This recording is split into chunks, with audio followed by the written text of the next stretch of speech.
Good evening, everybody. Great to see you all here.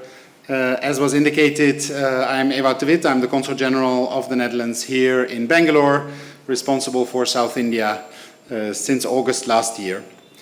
Our consulate is focusing mainly on economic diplomacy, but we also try to do some other activities once in a while. This weekend, it will be Human Rights Day, 10th of December. The international community observes Human Rights Day to mark the day that the Universal Declaration of Human Rights was adopted in 1948. And around that time, we try to do something with a theme related to human rights and the pursuit of justice. In the Netherlands, every year there is a documentary festival called Movies That Matter, where international documentaries are shown that have an angle related to human rights, sustainability, and justice. They offer Dutch embassies all across the world the opportunity to show some of the documentaries. And this is Mama Bears is one of the documentaries that was in the Movies That Matter film festival this year. I don't think it's a Dutch documentary. I think it's an American one, but because the link is with the Dutch Movies That Matter festival. We are screening Mama Bears tonight, which is, I haven't seen the documentary yet, but I understand it's a story about love. It's about conservative Christian mothers in the US who have a deep love for their LGBTIQ plus children and have had to face a lot of challenges, losing contact with their faith community, with friends, with family, by siding out of love with their children and trying to combine it with their deeply held beliefs. I think an interesting story, and I'm happy that together with We India Pride, we have managed to get some Indian mama bears here to talk a little bit about their experience tonight. Yes, a big applause as Indian parents of LGBTIQ plus children, and how you have managed this situation. So I'm looking forward to that discussion. Thanks to BIC, Bangalore International Center, for providing us with the venue. It's always a pleasure to be here, and we are always well taken care of. So appreciation to you, to We India Pride, our partners in this, and then I will give the floor to my deputy, Anne Kremers, who will moderate the panel discussion, and afterwards we will watch the documentary together. Thanks again for coming, and looking forward to a nice, informative evening. Thanks.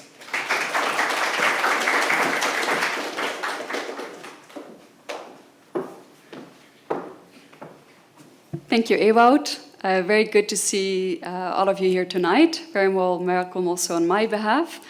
And we don't have that much time, so I would already like to invite our Mama Bears on stage for a panel discussion. So, ladies.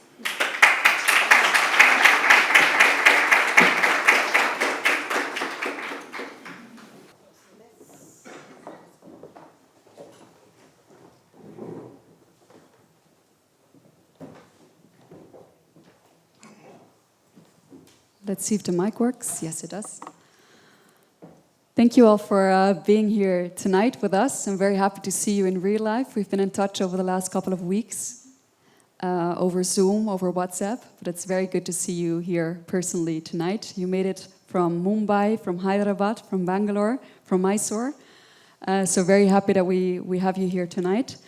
We have around 50 minutes for the panel discussion. And I also want to give a chance afterwards to the audience to ask some questions you might have, so there will be an opportunity for that.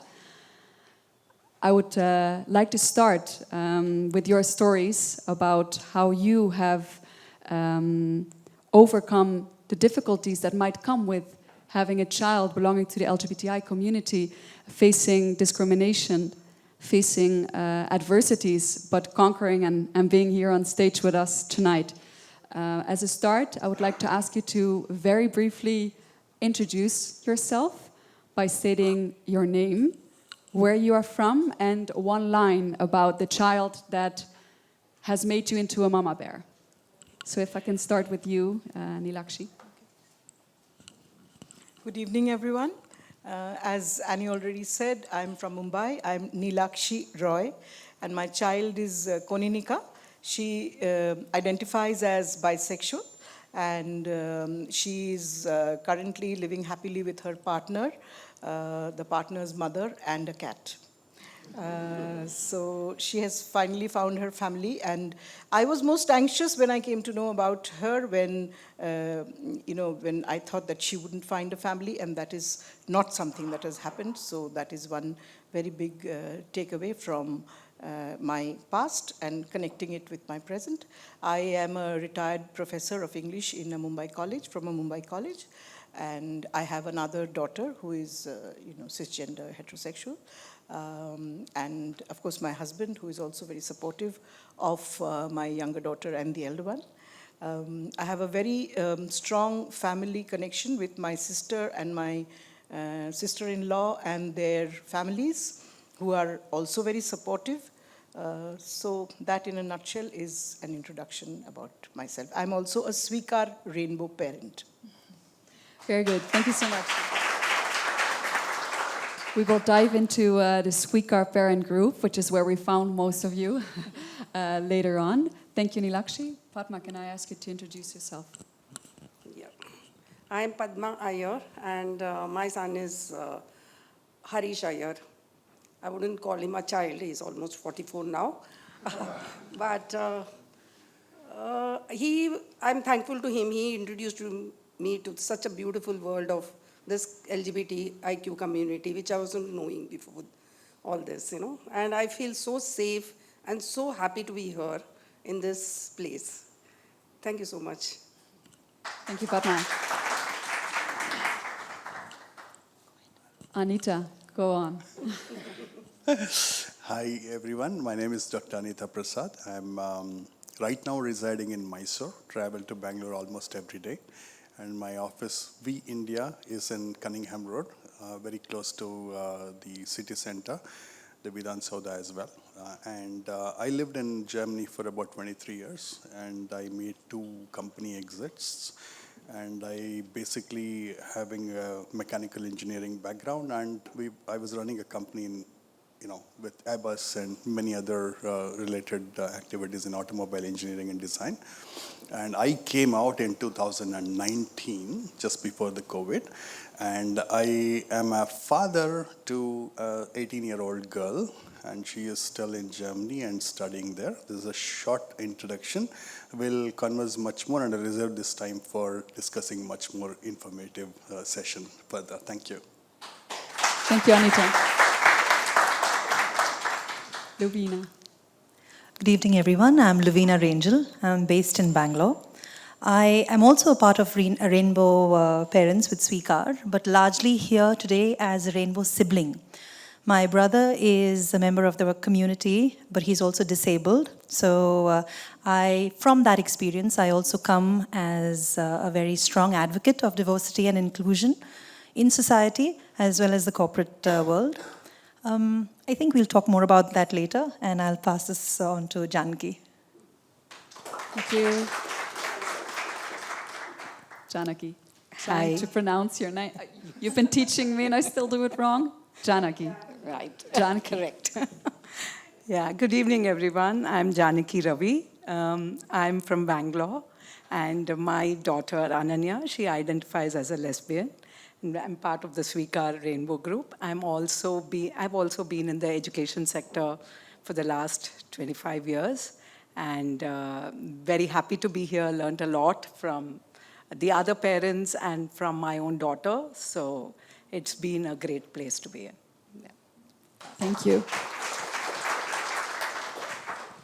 I am Mukundamala from Hyderabad, mother of trans child. I am also a member of Swikar Rainbow Parents Group and founder of Queer Bandhu Parents Association and member of Telangana State Transgender Welfare Board. And my child she did her medicine in India. While doing medicine, she couldn't survive. So she decided to leave our country and went to Europe. There she did MS gerontology. Now she is doing PhD, almost done. She is about to submit her paper on gerontology on LGBT aging. Thank you very much. As you can tell, we have a really wonderful group of mama bears here together on stage. Let me start with asking some questions to all of you, starting with Padma. Padma, you have helped a lot of parents of LGBTI children through your work with Sweekar Parents. Can you tell us a little bit about that association? What does it do and why is it necessary to have this group? This group was formed way back in 2014, right? I forget dates, I'm sorry. 2017, yeah. So 2017, we 10 parents came together to form this. 10 parents came together to form the group of Sweekar the Rainbow Parents. Then today we have a strength of 400 plus parents all over India and abroad too. So the main purpose of having this group is because when I came out as a parent, I didn't know where to turn to. I didn't know whom to talk to. And we thought, this was an idea of Sridhar Rangayan. He had made an evening film, Evening Shadows, and with the crowdfunding money, he started this group, and with 10 parents. So we knew where to turn to. So we were like inviting all the parents together. And slowly and steadily, today we are here with 400 parents.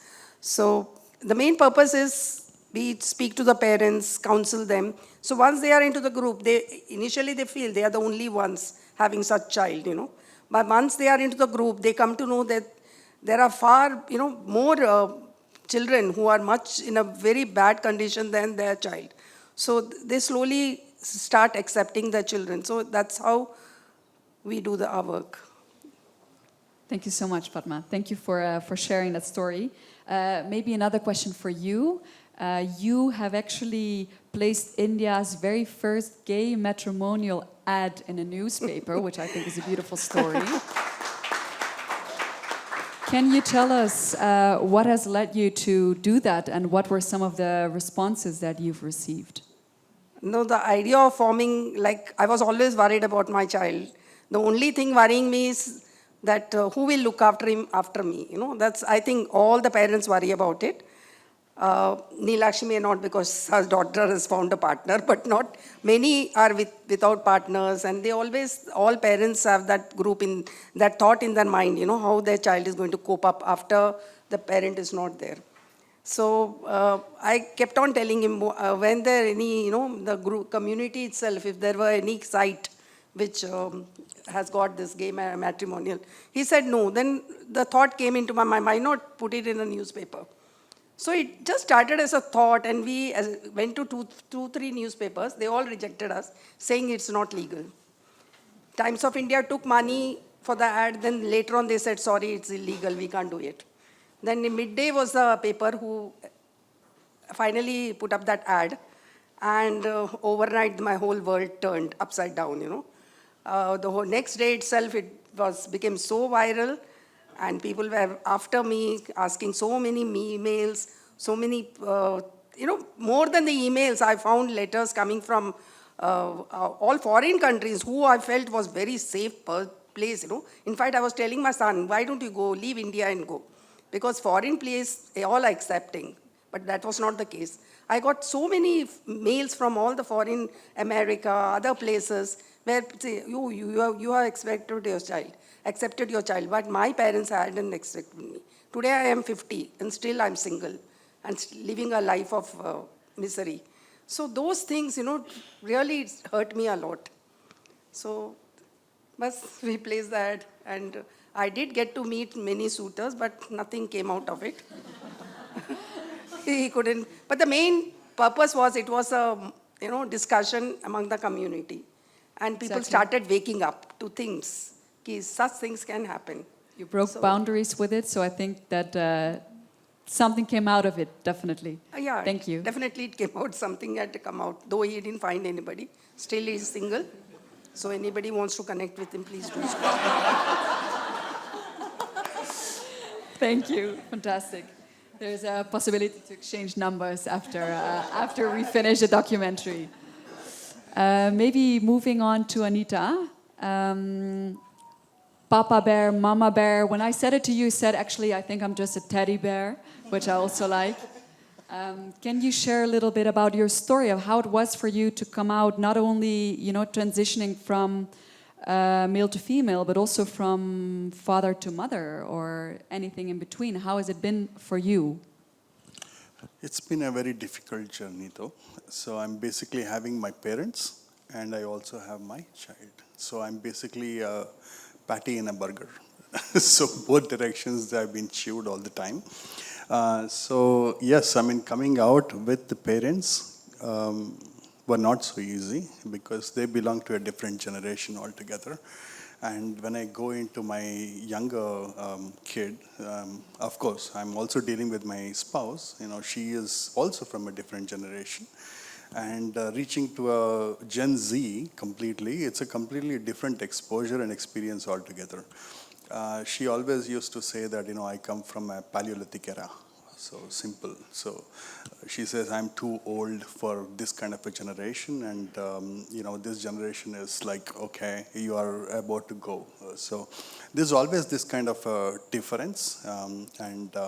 If you notice in India, we have in Hindu Dharma, we have something called as Varna Dharma Shastra. So there are 4 Varnas that the people practice. So it's basically because they just want to keep people away after a particular time period. And then nowadays, we send people to universities. So this is the only difference. We tell them that, please go and, you can enjoy your time and whatever. So, of course, they do have a lot of awareness and information. My daughter is completely educated. She's already almost like 18 years. And, there's no harm. And she accepted me the first time when I came back and, I told her that I'm suffering with a health illness, a real problem. And I was frequenting to hospital, traveling in ambulance, and I knew every corner of the hospital in Germany, a couple of them at least minimum. So they said, okay, no issues, I accept you. But my spouse had an issue. So that's where she had to join my spouse and leave me alone. That's the only difference. So that's the Papa Bear. Thank you, Anita, for sharing this very personal story that you've embarked on a couple of years ago. Maybe we can go over to Luvina now. I think, Luvina, you can also share something about how families deal with these issues. You have a brother who identifies as gay, so you have seen your parents dealing with him. Now you have a child yourself who belongs to the community. Can you tell us something about the generational differences that you see in your family? I think, first of all, when you say generation, I think when my brother just came out to me, he came out to me after he came out to my younger sister. And my brother is 10 years younger to me. So when he reached out to my sister before me, I think the first thing that I felt was a sense of betrayal. I felt, how could he go to her before coming to me? And the thing was, it was safest with her because he felt that I was his second mother.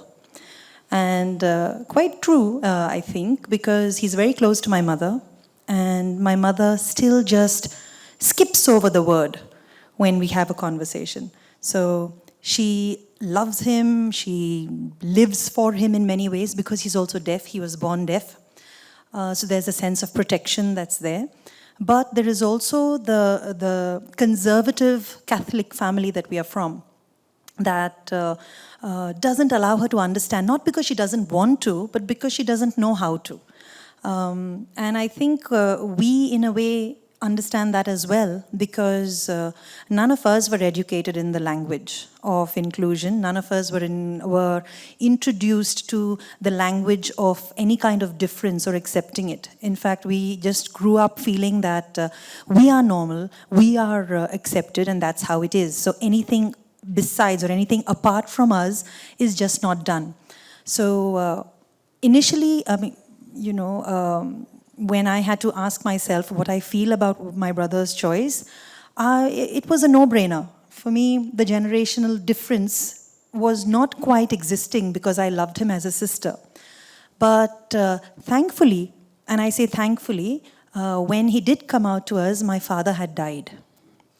That would have been a completely different story. I think my story today would have been very different had he come out when my father was alive, because I don't know how he would have taken it. He was very stern, very strong. I think, he wouldn't have understood. He might have surprised us by being understanding, but I don't know. And given all the other people in that generation, I think he safely came out when he felt he was safe after my father died.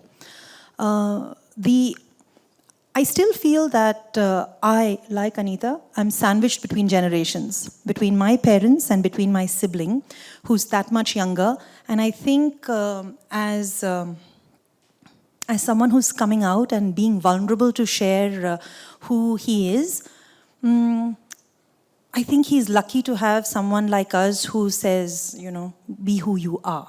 And that doesn't make us any greater. It just makes us realize that we love the person in front of us for who they are than what they choose to be or who they choose to love. And coming to my daughter.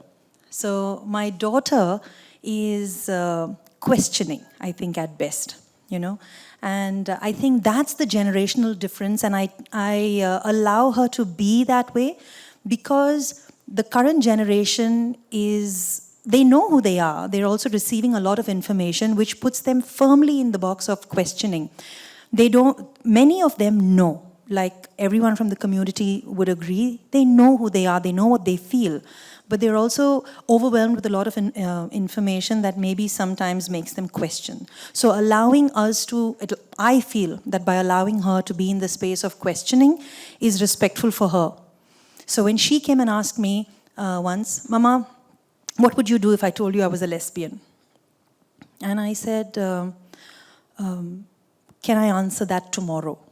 And I think that was honest for me because I really wanted to sit with the question and give her an honest answer the next day rather than give a knee-jerk response today and turn around and betray her tomorrow.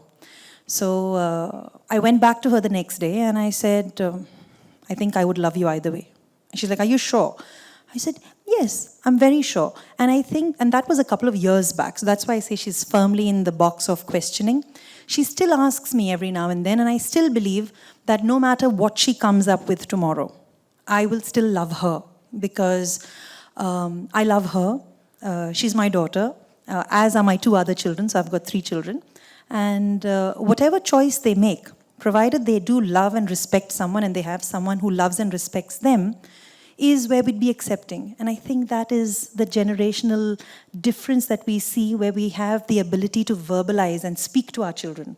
And that's an opportunity, I think. Thank you very much, Lavina. Beautiful answer. Maybe I can turn to Mukunda and you can share a little bit about your story. You're the founder of Queer Bandhu Association, if I pronounce it correctly. Can you tell us why you started this organization? I tell you why I started this. When I started working with these community children, I heard many, many pathetic stories, like, discrimination from parents. Like house arrest, keeping them in one room, not giving food, beating them, all these things, Then I started announcing my phone number in all pride events on stage. But still nobody was coming forward to talk to me. Then I decided I'll have to do something. I'll have to register one form for parents. That's how I started Queer Bandhu Parents Association. And activities, we did a lot, but we don't have that much time to explain here. Major points I'll tell you. During COVID, we started along with other collectives from the community. We started working with both central and state government. Central government, what we did, during Corona, these trans children, they can't take vaccination because they don't have any proof document. That's how we spoke to Ministry of Social Justice. Within 3 days, they sent circular to all chief secretaries in India. That's how they got vaccination without Aadhaar card. Coming to Aadhaar card. We are all having Aadhaar card, but these children, they can't get Aadhaar card because they don't have any proof document. Because they didn't include transgender ID card in Aadhaar portal. We did communication with Uday, Delhi. We personally went, met them. In 6 months after following up, they included transgender ID card in Aadhaar portal under 28 point. Now all children, they are able to get Aadhaar cards. Same way we did for even passport. My child, to come from US, it took 3 years because of transition and difference in passport. 3 years it took. Then we approached Minister of External Affairs. We did a lot of communication, follow-up, everything. Now in India, in Hyderabad, only 3 children, they got passport without any. Of course, we did a lot of follow-up, everything, but they could get passports. That is with central government. Coming to state government, when they came out with portal to upload, to get transgender ID card, government people that doesn't know, we went and brought some awareness. Like that, my child got first card in Telangana, transgender ID card. They can, children, they want to, we are all expecting, they'll have to be away from the traditional business, like, sex work, begging, everything. We approached again government. They came forward, they did in a library project, 2 batches of jute batch training program. And they supported the whole 1 year, giving them 15,600 rupees per month. They trained them. Out of around 15 members, today they are doing their businesses, stitching jute bags. Coming to health, we met health minister. They came forward. They inaugurated transgender clinic in government hospital.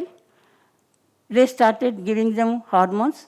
They registered 5 trans men to do their surgeries also. These are a few activities we are doing both with state and central governments. And coming to MNCs, they are asking us to send resumes. We are forwarding their resumes to them.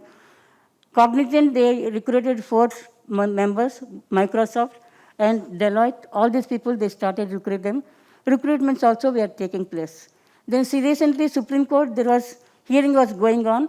As on behalf of a Queer Bond Parents Association, we sent open letter to CJI, requesting them to accept this marriage equality.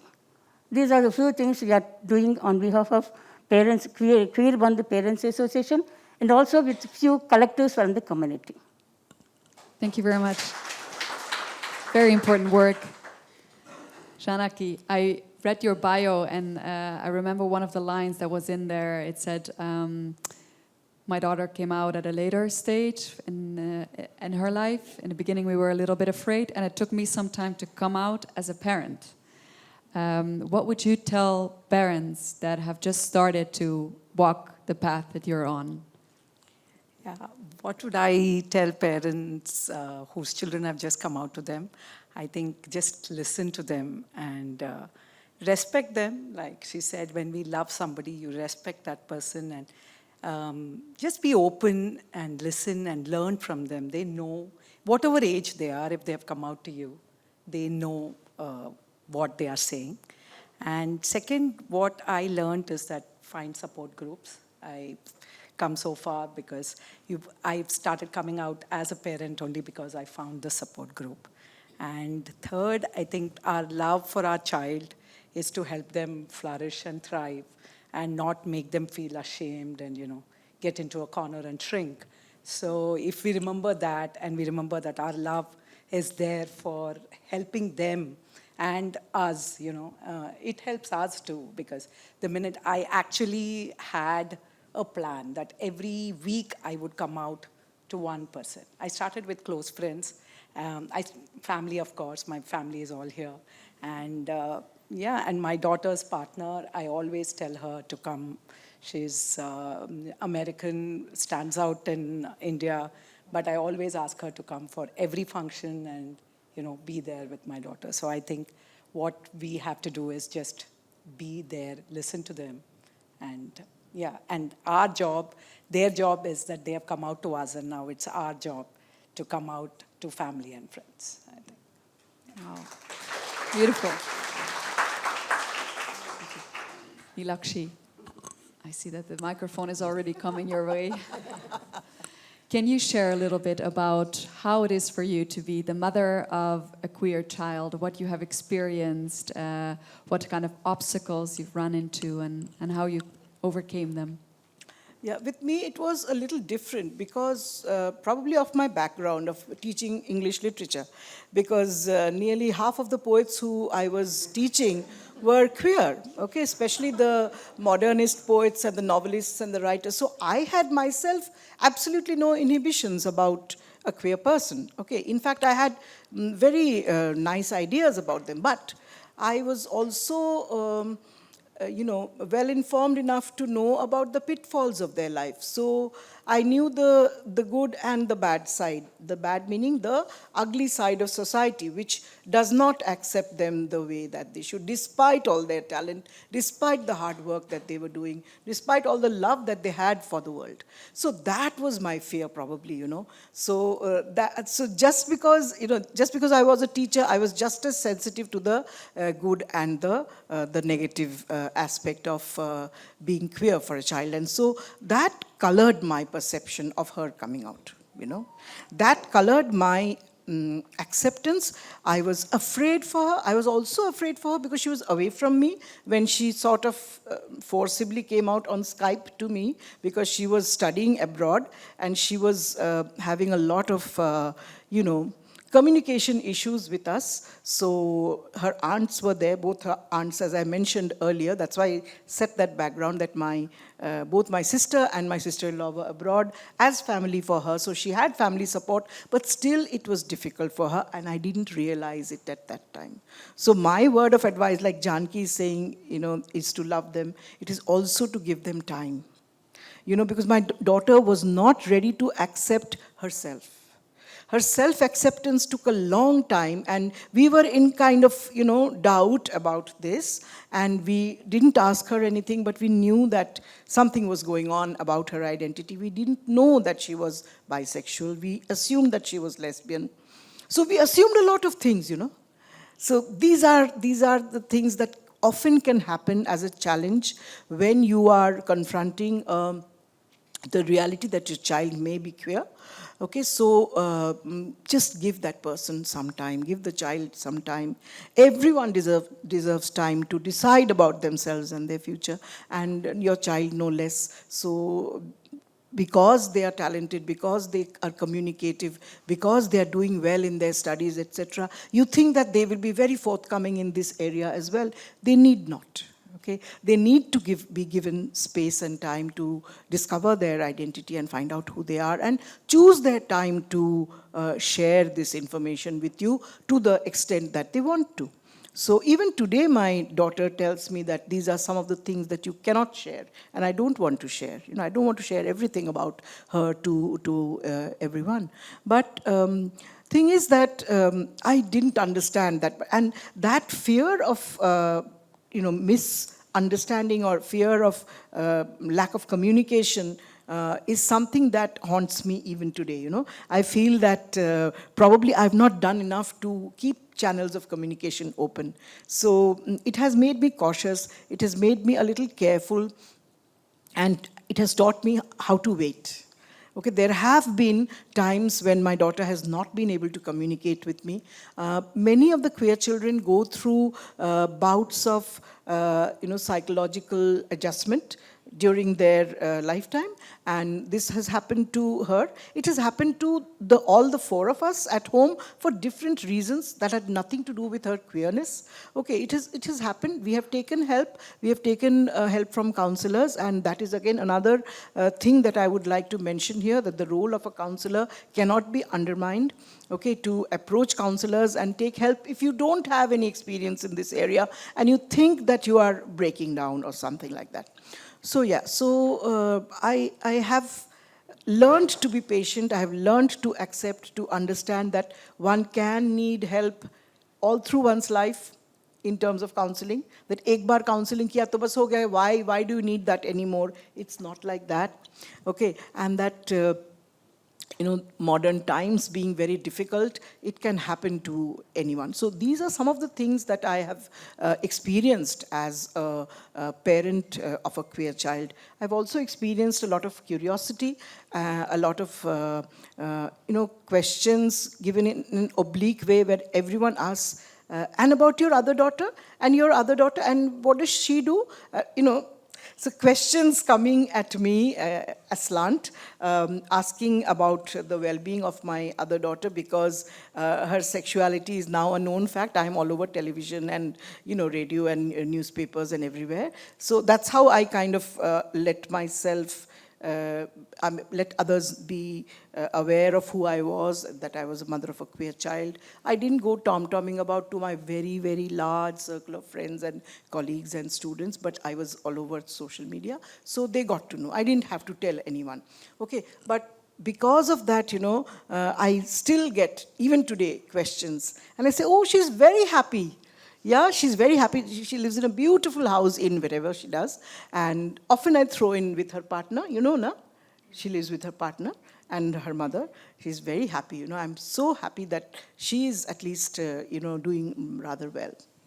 So that's how I do it, So I'm very confident. I'm really happy. And today I have a very, very, very nice feeling of satisfaction and even stronger love and confidence in her and her community of friends and other children like her, many of whom might be here in this audience, that they are going to win, they are going to do well, they're going to find their space under the sun, and we are all there for them. Any point, at any given time, I'm willing to fight for them in whatever capacity I can. Okay, with my pen, with my, with my speech, and in whatever way that I can. Yeah, with my visibility on the streets when I walk the Pride Walk with them, or however. So we all Mama Bears are with you, and you're going to do well. That's what I want to say. Thank you. I think that was a very beautiful answer. And I want to give the chance to the audience to see if there's someone who has a question. Yeah. I have two questions. One is, after being in these spaces and learning so much about queer people, have you ever questioned your identities? Or have you ever come to a juncture where you have sat with that question? And how do you think the work that you're doing right now is reaching other intersections of marginalized communities? Like it could be class, caste, religious minorities. So I'd like to know that. Thank you. Two very good questions. Is there anyone who wants to share something on the first question? Have you ever doubted your own identity? Yes, I have been questioning my identity, and I had a feeling of being genderless at points in my youth, but I don't think it must have been that. It must have been something quite different. But I didn't discover that aspect of my identity. But I do feel that there is this strong instinct in all sensitive beings. There is this strong instinct which we sometimes don't discover at the given time. And if we did, then there would be more of the so-called 20%. There is actually more, I think, 30 to 35% of queer people in the world. Yeah. Thank you. Anyone else? So I think some 7 or 8 years back, when my oldest was about 12, we were speaking about gender, and he says, do you know that it's not just 2 genders? And he didn't know the term binary. He says, it's not just 2. You can't just put us in 2. It's a spectrum, Mama. And I said, oh, okay. But that got me thinking because, like I said earlier, I think when we were growing up, we did not have the vocabulary and the exposure to even understand it. So we learnt about binary ways of being. And in this discussion, then there were times in which I thought, do I need to question anything? Am I really who I am? So I did question, but then I do believe that I am where I am as a cishet woman, and that's where I am. But I did question, that's the first one. The answer to your first question. But my answer to your second question is, yes, in the work that I do work with bringing accessible wellness to people across, all abilities and disabilities because of my experience with my brother who's deaf, also because I train yoga teachers in Ayurveda and yoga as well. But I also speak and I also write and I'm also very opinionated, and I'm also very sarcastic and funny when I want to be. Also very tactful. I think all of these qualities help in my writing because, like Nilakshi just said, when you want to fight or stand up for something, you don't really have to fight visibly. You can fight with whatever you have as your skill. You write for what you believe is right for an opinion. You write for the people. I write for the people who otherwise do not have a voice. I write my experiences for people, not just in gender or sexuality, but across different experiences, who otherwise may not have the words or the experience to share. But just in that sharing, it reaches people across different marginalized, minoritized communities as well, both in terms of gender, in terms of access, abilities, neurotypical or atypical, you name it, because we have that in us. And the moment we stand up and voice ourselves, then we voice it for others. So people who may not be heard otherwise, at least feel heard and seen in the process. So we show up for who we want to be, and the world just resonates with that and say, okay, someone's heard me and I feel heard. I think so.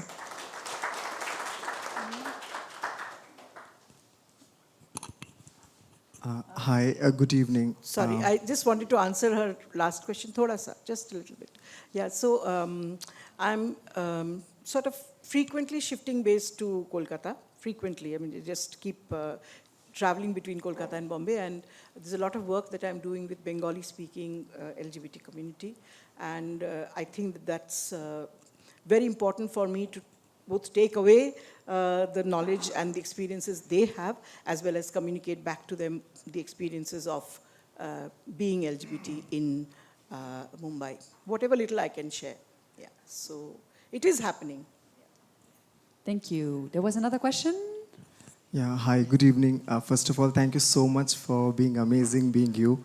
So I have a very personal question rather than advice. So I've been trying to come out to my mom for quite a while, but I'm unable to do so. So I'm out to my brother. So he suggested that you are out to me, that's more than sufficient. But like my mom, she's very social. She's the president of her cultural association and all. So, and her health has been a concern for the entire family. So he suggested that her social and physical health is much more important than your orientation for now. And you have come out to me, that's sufficient. But I believe that this hidden self of mine is making me distant.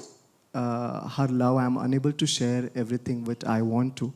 So I would like to understand from you, how shall I start conditioning her? Because I shared some articles with her, but she pays attention, but we never really came on a common ground to discuss those aspects.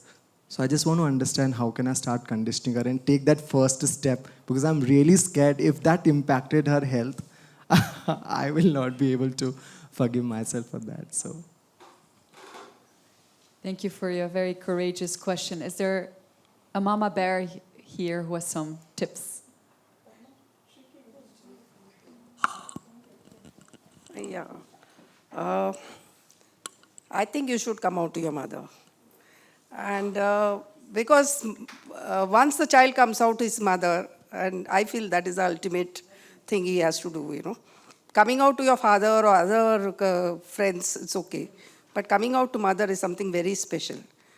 And don't think she will, probably you are underestimating her, probably she knows you are gay and she just wants that to, you know, to listen from your mouth. So be honest to her and come out to her.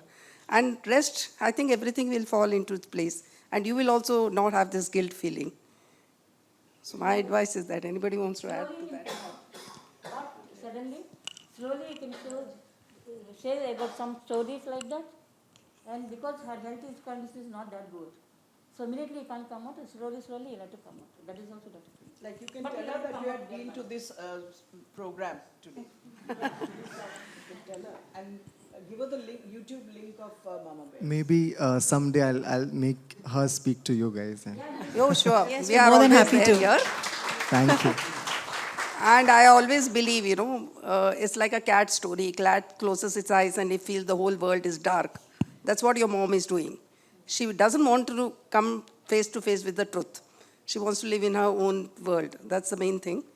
So I think you should take your time, but you know your mother better than all of us. So take your time, but I think slowly you must come out to your mom. And I think to add to that, like everyone said, your mom might know, but I would say go with your gut also. If you feel safe enough, and I don't think anyone feels actually very safe when it's coming out at that time. There is that moment of vulnerability, I guess. Since you came out to your brother, I think I'm in that position where my sibling came out to me, right? So I think your mom might surprise you also by just understanding and say, I was waiting for you to tell me, or it might take a couple of times. But until you get to that, I think by the end of the panel discussion, you know where I was sitting, I don't mind giving you a hug. Yeah. I'm good at those. Thank you. Any other questions from the audience? I had one more question. So first of all, thank you for the Swikar group. My mom, from trying to convert me to a heterosexual to now being one of my strongest allies, I think the Swikar group played a major part in it. So thank you for that. But my question was also for fathers. Do you also see mothers being more a part of the Swikar group and the father not being so into it, fathers not talking about sexuality? Very important question. It was actually on my list in case there weren't any questions coming from the audience, so thank you. The male perspective. Yeah, I just feel that, the father tries to not be very instinctive or instinctual about it. The father tries to tread cautiously, but once he accepts, he's deeply, it's an immersive experience for him. He is then able to influence everyone in the family. Also, there is a certain generational difference between the slightly older fathers and the younger fathers. We find that more and more among the younger generation, children who are now, say, 16, 17, they are coming out to their parents together, or they are coming out to the father first, okay? So it is changing, the trend is changing. These two things I definitely have observed, that it's a much less instinctive experience or response for the father, so it takes a little time. But once it is done, there is absolutely no looking back. And we have examples of that here. And we have seen that there are many, many more fathers who are members of Swikar today, and they join as a couple. Father and mother have joined together. But earlier, when we started out in 2017, there were, I think, 7 mothers and 3 fathers initially in their group when they started. I joined a few months later. So there has been a difference. There is increasingly more participation from fathers. I'll add a little bit of Anita, tips if you can keep it very short. guys. I got a cue that very there's only short. one question left. Very quickly, I think there are 3 factors which you need to convince a man. So probably, I'm coming from that shoes, and then the other shoes, I know both the shoes now. So what I can tell you is, firstly, the fear. That has to be taken care of. The second is the monetary factor. The third thing is about the knowledge and the information that you can pass over to the society. That's very, very important. So once you address these 3, more or less you have your father in your control or your mother in your control. So if you don't have any of these 3 to assure them something, and you will come in one day in the newspaper, so whatever the news is, it should be fine. Thank you, Anita. One last question from the audience. Hi, thank you so much for coming and sharing your stories. I almost had tears in my eyes when you expressed saying that you're happy your daughter found her family, because it's exactly what I'm going through. My daughter's 13 and is very young, but very clearly identifies with her sexuality. When she started to express herself, the biggest fear, because I think as parents, we are younger parents, we're accepting. We know that our generation, our extended families, they are accepting. But the biggest fear I have is, how will I tell the grandparents? And I really want her to live with pride. So I don't want her to hide it from anybody.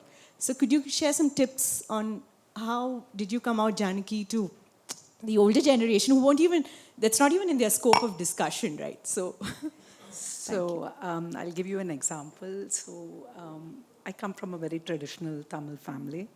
My mother-in-law she was 83 when my daughter came out to us. And like I said, I wanted to be like you feel, right? You want them to live with pride, and us as well. We don't want to be hiding things from them. Just told her that this is what it is. I don't think she understood completely, but I will say one thing is that she just passed away 1.5 months ago, and my daughter and her partner were there at that time, and she always asked about the partner. She just, to be a marriage, or to believe that could be a traditional marriage, was not something that she could understand. But otherwise, she would be always very supportive. So you never know, they could really be surprised. You'll be surprised at how open they can be. My mother-in-law, she passed away 1 year back. When I expressed to her, she's not a boy, she's a girl now. So what do? We can't do anything, no? Why don't you look for boy? Because the whole science she doesn't know, but she could understand. Now she is not boy, she is a girl. But youngsters, they didn't accept. Till today, no one will ask about my daughter. But 85 years old lady, she gave me, yes, okay, what will you do? We can't do anything, look for a boy. They will understand. Yeah, my mom was 91 now and still alive. And when we placed the ad, it was in 2015. Her only requirement was that boy or girl, it doesn't matter to me, but the boy, I know it's going to be a boy, and he should be from the Iyer community. That was her main concern, and for which I got a lot of flakes from the social media. I was unfriended by many of the friends, because how can I be casteist? So her thing was, she said, simple, I've accepted your son, I only want an Iyer boy, that's it. So that's how accepting she was. And even today she is accepting. Thank you very much. Please give a very warm round of applause to our panelists.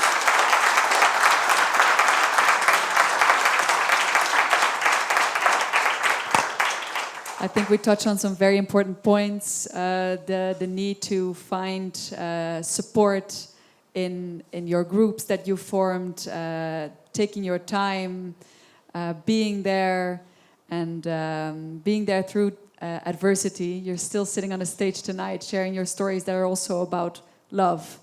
So I think it fits very beautifully with the subtitle of the Mama Bears film that we're about to watch. Thank you again.